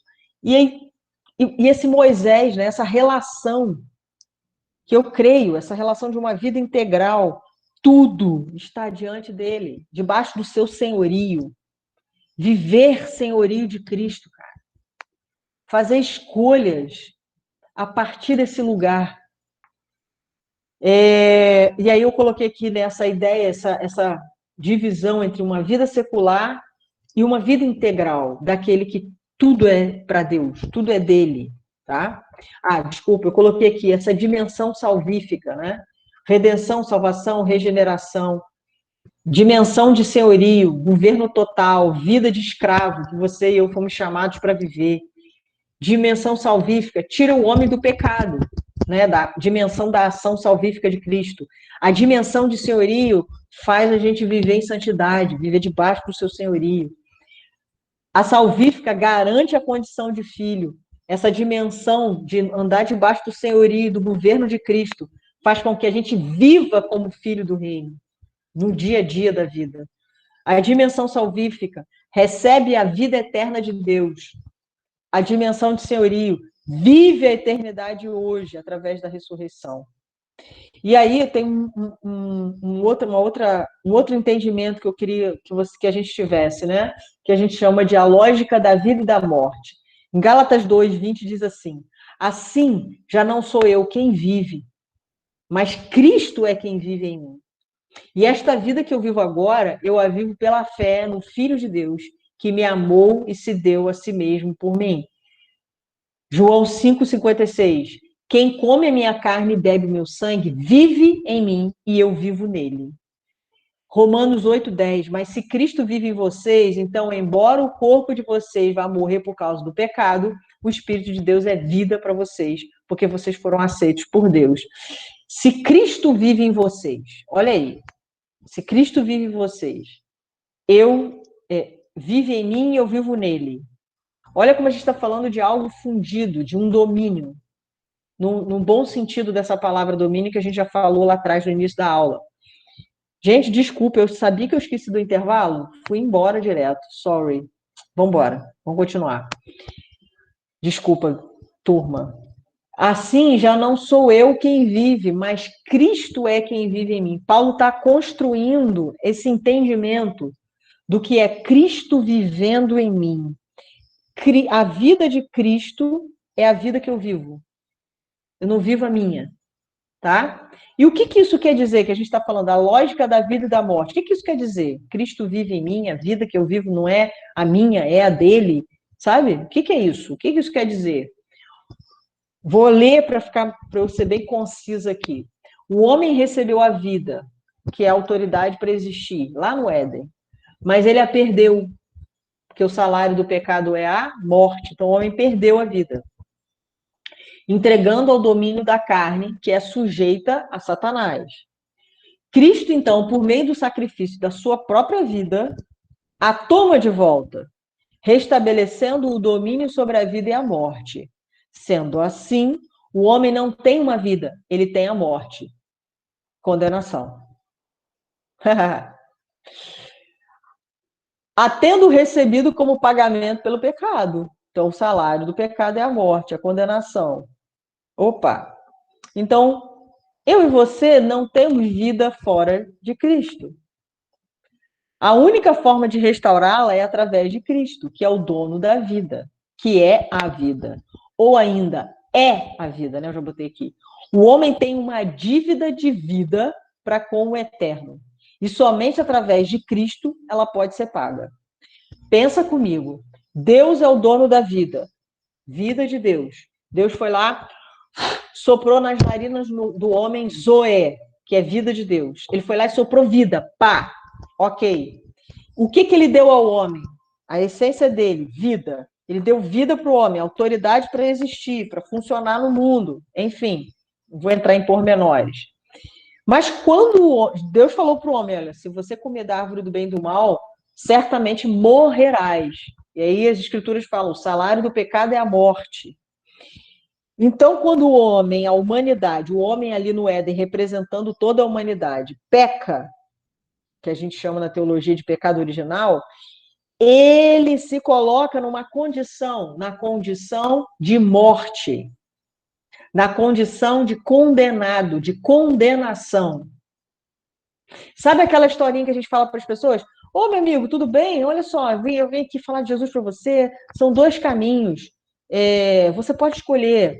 Você pega o caminho da direita, que vai para o céu, ou o caminho da esquerda, ou vice-versa, né? Direita ao contrário. Da direita que vai para o inferno, da esquerda que vai para o céu, enfim. Você pega esses dois caminhos, você pode escolher. Como se, quando a gente fala, tem esse tipo de pregação, é como se existisse um terceiro lugar, há 3 lugares. Você pode ir para vida, para morte, ou ficar onde você está. É isso que a gente está dizendo para as pessoas. E não é isso que as escrituras falam. As escrituras dizem o seguinte: você já está morto, você já está condenado. Você que não conhece Cristo, não entregou sua vida para Jesus um dia, não reconheceu Cristo como Salvador e Senhor da sua história, não se permite ser transformado por Ele, enfim, você não experimentou o novo nascimento, você está morto. Se a gente tiver que pregar o evangelho para as pessoas, tem que falar isso para elas. Oi, tudo bem? Você está morto, sabia? Que morto, cara? Eu vivo a vida. Não, ele não vive. Diante do eterno, diante do dono da vida, quem não tem a vida de Cristo está morto. O homem caído, enfim.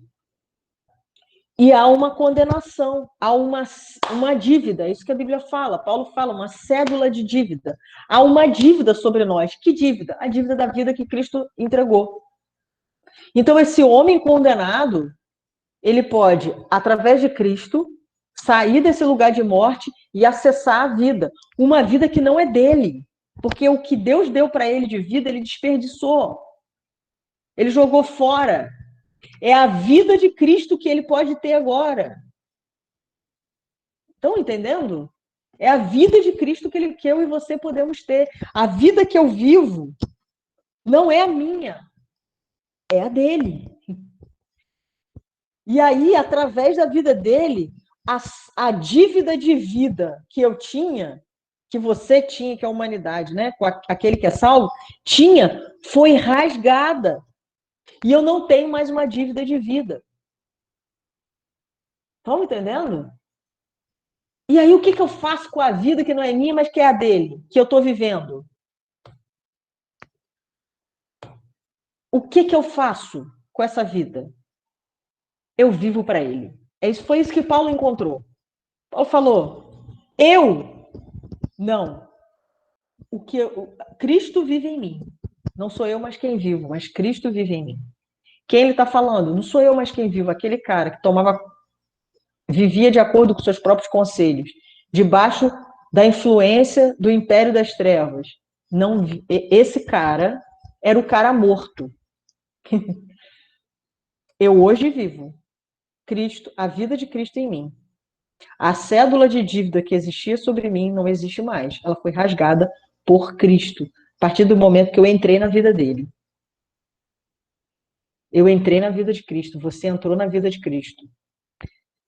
E aí, o que eu faço com essa vida? Eu tenho autoridade, eu e você? Se a vida que você vive, que eu vivo, não é nossa, é de Cristo, nós entramos na vida dele, quem que precisa governar a nossa vida? Cristo. E é isso que a gente chama de evangelho de reino, do reino, que é a centralidade do Cristo. É a centralidade de Cristo. É essa alteração entre um antropocentrismo onde eu vivo para mim mesmo, tendo eu no centro das coisas, e eu passo a viver para Cristo. Ele é o centro de todas as coisas. E aí, eu vou adiantar aqui, porque eu quero já chegar no final da exposição, então eu vou dar uma resumida do que eu quero dizer nesse tópico aqui, que é, vamos ler esse texto de João, aquele que ama a sua vida, que na verdade é a sua morte, que está condenado, não tem? Tem uma dívida, vai perder porque ela já está perdida, entende? Aquele que ama a sua vida vai perdê-la. Entretanto, aquele que odeia a sua vida nesse mundo, Ou seja, ele não está falando, não vou me amar mais, sabe? Essa ideia, não. Ele está falando, olha, se você não virar as costas para essa vida que na verdade é morte e se render a Jesus, aí ele diz, você vai preservar para a vida eterna. Vai preservar o quê? A vida. Que vida? A vida de Cristo. Não sei se está dando para entender essa lógica. É uma lógica. E aí eu botei aqui, a vida proposta pelo Evangelho do Reino é contra a cultura sempre. Então a gente precisa entender isso, que nós estamos vivendo contra a realidade caída. Nós não pensamos, nós não sentimos, nós não nos encaixamos na ordem caída. Não fique triste com isso. Seja feliz, porque você vive outra vida. Você não vive a mesma vida dele, do homem caído, tá bom? E aí eu trabalho a ideia de que essa centralidade de Cristo gera em nós o não viver para nós mesmos, que é voltado para esse homem interior, vivendo uma realidade voltada para a gente, de acordo com o nosso próprio conselho, de acordo com o Deus do ventre. E sim nos sujeitar a Cristo, a vida do seu governo integral, né? A vida integral que ele nos propõe. E aí isso quer dizer o quê? Moldar todas as coisas a partir de Cristo, que é isso que eu estou chamando de cristocêntrico. E o que eu chamo de antropocêntrico? Ou a gente poderia chamar também de um certo humanismo. Viver uma vida tendo a si mesmo como ponto central. Seria o que a gente está chamando de antropocêntrico. E aí eu botei, se a nossa vida é determinada pelo que esperamos deste mundo, certamente o centro norteador somos nós. O nosso bem-estar, a nossa preservação, a nossa vida, as nossas escolhas, nosso dinheiro, nossos bens, e assim vai. E aí eu busco Deus por causa disso, eu vou viver uma condição de vida em que eu vou passar a minha vida toda tentando sobreviver. Eu não vivo. E o chamado de Deus para nós, como filhos do reino, de esse reino que tem autoridade sobre nós, que quer ter esse domínio, ser senhor da nossa história, é para moldar a nossa vida na direção do próprio Cristo. A gente não vai servir aos nossos próprios anseios, mas os anseios dele. E aí eu coloquei aqui, né, rapidamente aqui, essa centralidade de Cristo. Na apostila de vocês está com uma outra nomenclatura, mas é a mesma coisa. Uma vida centrada em Cristo. A gente explica a vida, a existência, o cosmos, a criação, a história, a partir de Cristo. Não a partir de nós. Porque dele, por ele, para ele são todas as coisas. Por que Cristo morreu? Você acha que Cristo morreu por sua causa? Você acha que você é a causa da morte de Cristo? Não é isso que as Escrituras dizem, gente. A causa da morte de Cristo é o amor do Pai. Aonde está escrito isso, Ana? João 3,16. Diz assim, porque Deus amou o mundo de tal maneira que deu. Deus amou e deu o seu Filho. Então, esse Filho que se entregou para morrer, a razão dessa entrega não sou eu e você, nós somos o efeito, nós somos a consequência, né? Mas a razão, a causa dessa entrega não é a gente. Pensar que a causa da entrega de Cristo é o homem é ter uma mente antropocêntrica, tendo o homem no centro. A causa da morte de Cristo é o amor do Pai. Um pai que ama e dá, e entrega. E ele entregou o seu filho para morrer. Então aí a gente é o efeito, não a causa. Estão entendendo? Ok? Tá indo? Eu botei aqui, a causa fundadora da missão de Cristo não foi o homem, não é o homem. O amor é a causa fundadora, a razão existencial de todas as coisas. É o amor que é o próprio Pai. A centralidade do homem, né? Características da centralidade do homem. O homem em suas necessidades, não a razão. Tá errado aqui, gente. Ficou, conserta aí. São a razão motivadora da vida. O homem vivendo a partir de si mesmo. O homem nu após a queda. olhou para si pela primeira vez, já falei isso aqui. É uma relação autocentrada. Então, essa relação autocentrada é autoestima, auto, né? A gente vive essa realidade. E não centrada em Cristo, para ele. A revelação das Escrituras é a partir do homem. Acabei de dar um exemplo disso. Eu acho que Jesus morreu por minha causa. Não, Jesus não morreu por sua causa. Vou furar sua bolinha de orgulho, de achar que é o centro do universo. Não, Jesus morreu por causa do amor do Pai. E, obviamente, para nos resgatar a partir desse lugar de amor. Mas o que moveu o sacrifício de Jesus não foi eu e você, foi o Pai. Foi o amor, é a causa fundadora, tá? E aí eu falo um pouco sobre esse império do eu e o reino do amor. Nós estamos numa luta constante. Às vezes não é nem com Satanás diretamente, mas é com o nosso próprio eu, que quer dominar, que quer direcionar a nossa vida. Ou se a gente assujeita a Cristo ao seu reino do amor, que é o que a gente está trabalhando aqui. E eu boto aqui amor versus egoísmo, que quer dizer o quê? Quer dizer que eu nas aulas presenciais eu pergunto para todo mundo, gente, o que é o amor? Aqui hoje não dá tempo, né? A hora passa muito. Mas o que é o amor? Aliás, qual é o contrário de amor? A maioria responde ódio. Aí eu digo, não, o contrário de amor não é ódio. Porque tanto no amor quanto no ódio, você ainda dá alguma coisa para o outro. No amor e no ódio você dá. Né? Você dá raiva, você dá alguma coisa. O contrário de amor, de fato, é egoísmo. Retém. Amor dá. Egoísmo retém para si. Então, nós estamos vivendo, né, um conflito hoje. É um conflito de reter para si ou dar. Né? Um conflito entre amor e egoísmo. E Deus não podia criar o homem como um robô. Deus tinha que dar ao homem essa mobilidade na vida, inclusive o direito de negá-lo, direito, né? Mas a possibilidade de negá-lo, porque esse Deus é amor. Estão entendendo a relação? Se Deus fosse egoísta, Deus reteria o homem para si. E Deus não é egoísmo. Deus é amor. Então ele deu e compartilhou com o homem partes, fez o homem à sua imagem e semelhança e colocou liberdade. Claro que não é uma liberdade total, uma liberdade aquela da criança, lembra? Dentro de um cercadinho. Mas Deus deu ao homem a possibilidade de olhar para ele e dizer: eu não quero me relacionar com você, eu vou quebrar um relacionamento. E o homem pecou. Porque Deus não é egoísta. Se Deus fosse egoísta, ele criaria o homem voltado para ele, sem nenhuma possibilidade de negá-lo. Estão entendendo essa lógica?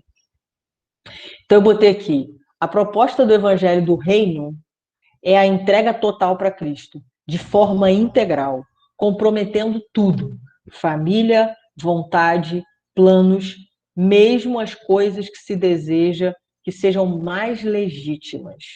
O chamado para viver o reino, debaixo dessa influência, começa com uma entrega radical a Jesus, a Cristo. Não tem outro, gente, eu não tenho como te dizer outra coisa. A gente vai ver isso em Pedro, a gente vai ver isso em Paulo, a gente vai ver isso em cada um daqueles homens que viveram essa realidade, que se renderam e que eles não tinham medo de morrer, sabe? Sabe por que eles não tinham medo de morrer? Porque um dia eles já estiveram mortos. E a vida de Cristo, eles tinham certeza que era uma vida eterna. Para que ter medo da morte? Eles não viviam mais de acordo com esse cosmos, com essa ordem, tá? E aqui eu não vou entrar nessa parte, tá? Vocês vão ficar com esse material, tá bom? Porque eu vou entrar nisso, né? O nosso tempo já está chegando aqui no finalzinho, faltam 10 para as 10, eu não quero ultrapassar. Eu coloquei algumas coisas aqui, eu quero trabalhar esse conteúdo aqui com vocês de uma forma bem legal.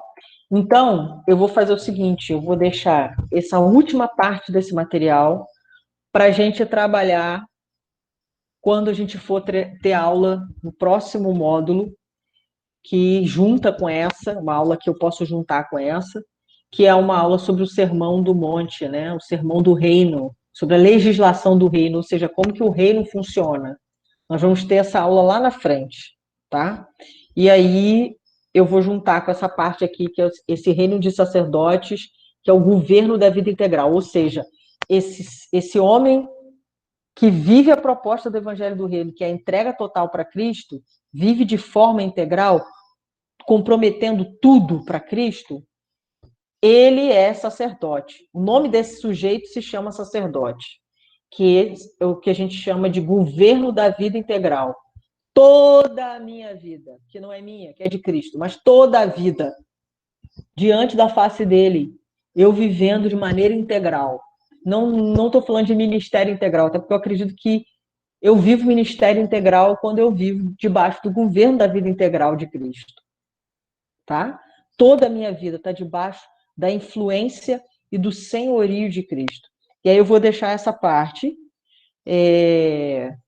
para a gente poder trabalhar nessa aula que eu vou dar e que eu vou puxar um pouco da aula de hoje para a gente poder linkar lá na frente, depois quando a gente voltar no segundo módulo.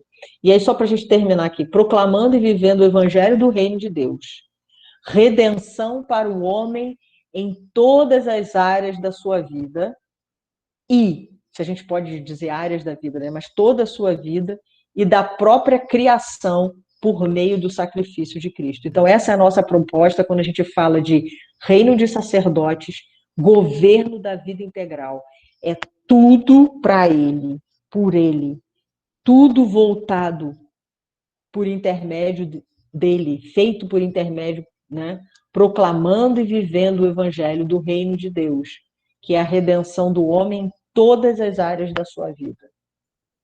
Não existe uma área da minha e da sua vida, gente, que Deus não esteja requerendo. Estou me lembrando de uma frase aqui, que, que Jesus não queira tomar para ele. Ele quer tudo da nossa vida. Esse reino, esse fermento que vai tomando conta, ele começa no nosso homem interior, para ir tomando conta de toda a nossa história, para a gente render tudo para ele, viver para ele, e assim isso se estender para toda a criação. Deus está chamando esse tipo de gente que se rende nesses níveis radicais. É um tipo de gente que pega toda a sua agenda pessoal e diz assim: Deus está aqui. Pega todos os seus planos pessoais que você fez e diz: Deus está aqui. O que não é seu, fala. E o que for seu, estou aqui.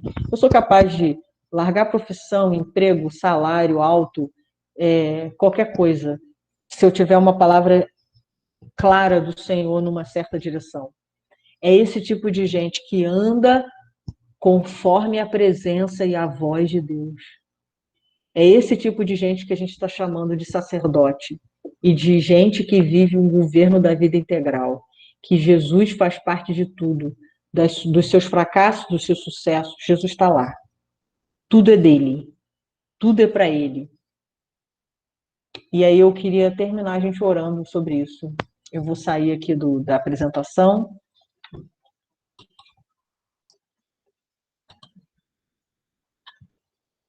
Vocês me viram e ouviram, gente? Deu para acompanhar tudinho?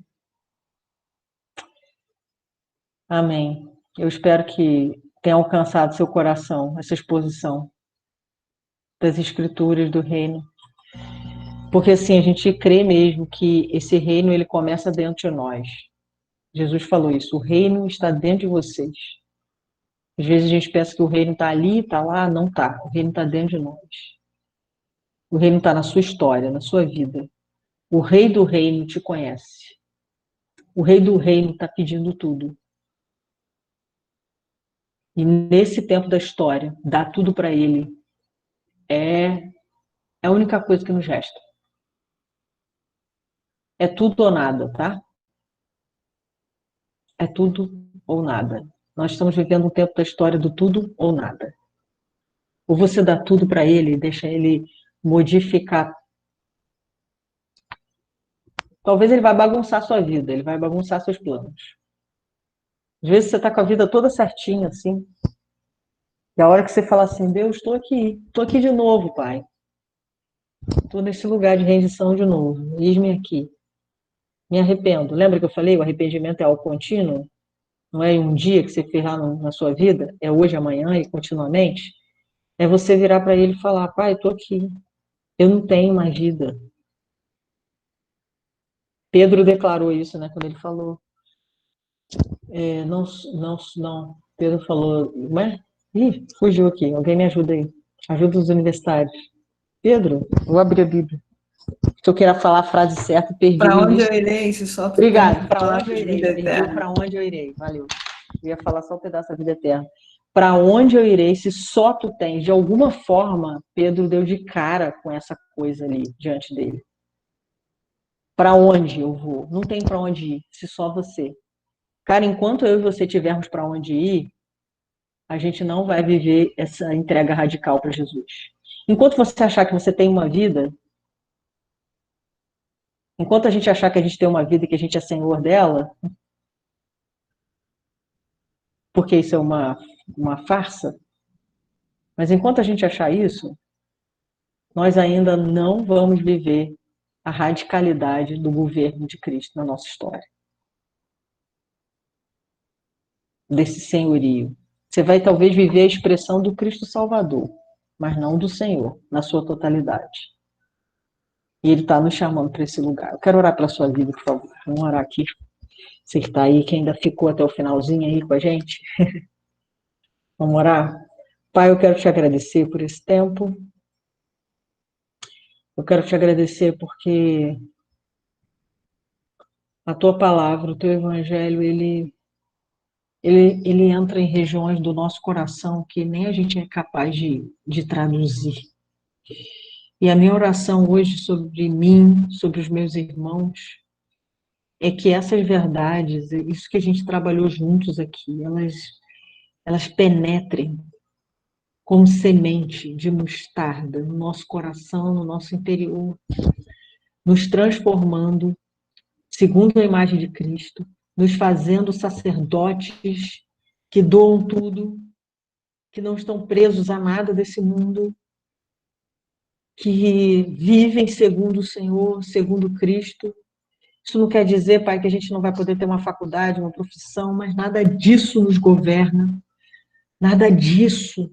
Nada disso toma as rédeas das nossas escolhas, porque quem está nesse lugar, no lugar central, governando, reinando no nosso homem interior, reinando em nós, se chama Cristo.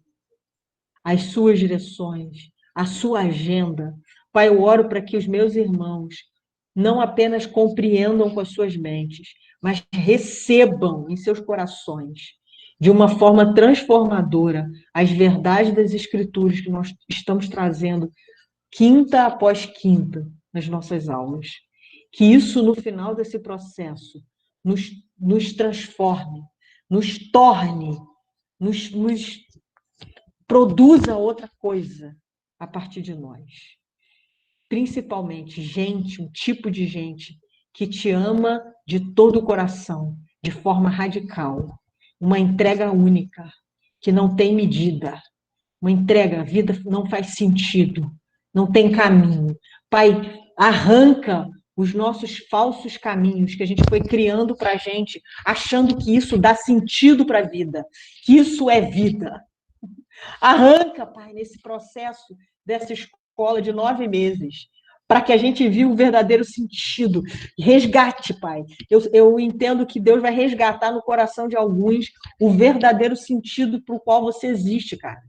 Você vai receber isso no seu interior de uma maneira muito viva nesses dias de escola. Então, eu oro isso, Pai, em nome de Yeshua, em nome de Jesus, dando vida nova, restaurando mesmo, Pai, ou refazendo caminhos aqui, Pai, em nome de Jesus. Amém, amém, amém, gente. Obrigada. Deus abençoe você. Desculpa aí, eu tentei não me estender muito. Ih, terminei na hora certinha, 10 horas. Eu disponibilizo, se vocês quiserem, direção da escola, que eu estou aqui como professora, né, não como parte da coordenação agora. Então, eu falo aos coordenadores aí, se o pessoal quiser, eu disponibilizo mais uns 10 minutos, 15, se eles quiserem bater um papo, fazer pergunta, quem quer ainda quiser ficar na sala para isso. Se você não puder e não quiser, fique à vontade, pode dizer tchau, até a próxima, que não tem problema, ok? Mas quem quiser, se quiser fazer pergunta, se quiser falar alguma coisa, fica à vontade, a gente pode ficar mais um. Eu disponibilizo mais tempo para isso, tá bom? Vai lá, Karina. Dois recadinhos. Número um, para quem não está matriculado na escola e está assistindo apenas a aula avulsa, eu queria te pedir uma coisa. Aqui no chat, antes de você sair, peraí, rapidinho, deixa eu parar a gravação, né? Desculpa. Tchau para quem está ouvindo, Deus te abençoe. Peraí.